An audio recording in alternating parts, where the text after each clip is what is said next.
अस्सलाम वालेकुम, मैं हूं डॉक्टर अहम शब्बीर। आज हम डिस्कस कर रहे हैं उल्टी, कै और मतली की दवाई डोमपेरिडोन के बारे में। खास तौर पर इस बारे में कि ये दवाई बच्चों में क्यों और कैसे खतरनाक हो सकती है। तो सबसे पहले इस दवाई के बारे में जानते हैं। डोमपेरिडोन एक आम कै और मतली के इलाज के लिए दी जाने वाली दवा है, लेकिन हालिया बरसों में मुख्तलिफ आलमी इदारों ने खबरदार किया है कि ये दवा बच्चों, खास तौर पर 12 साल से कम उम्र के लिए महफूज नहीं। यूरोपियन और पाकिस्तानी रेगुलेटरी इदारों की रिपोर्ट के मुताबिक यह दवा बच्चों में दिल की धड़कन में बेरब्तगी पैदा कर सकती है, जिसे टेक्निकल अल्फाज में रिदम डिस्टर्बेंस कहते हैं।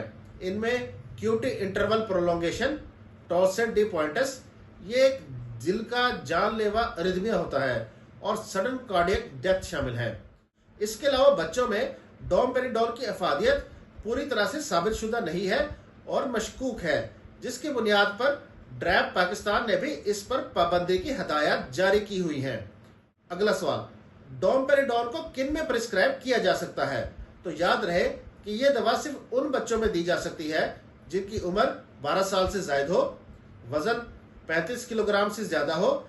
ऐसे बच्चों में यह दवा सिर्फ चंद दिनों के लिए दी जा सकती है। इसकी ज्यादा से ज्यादा डोज 10 मिलीग्राम दिन में 3 दफा, यानी टोटल डोज 30 मिलीग्राम से तजावज ना करें रोजाना। अगला अहम पॉइंट ये कि अगर बच्चों में कै या मतली की शिकायत हो तो फिर क्या करें? तो याद रखें कि डोमपेरिडोन बच्चों के लिए पहला इंतखाब यानी फर्स्ट प्रायोरिटी नहीं है।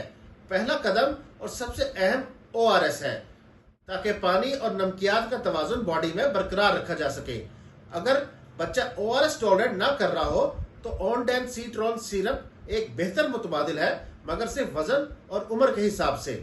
अगर ऑनडेनसीट्रोन सिरप दस्तयाब ना हो या बच्चों को देना किसी वजह से मुनासिब ना हो तो डाइमिनहाइड्रिनेट इस्तेमाल करवाया जा सकता है, लेकिन यह दवा भी मखसूस खुराक और वक्त की हद के साथ दी जाती है।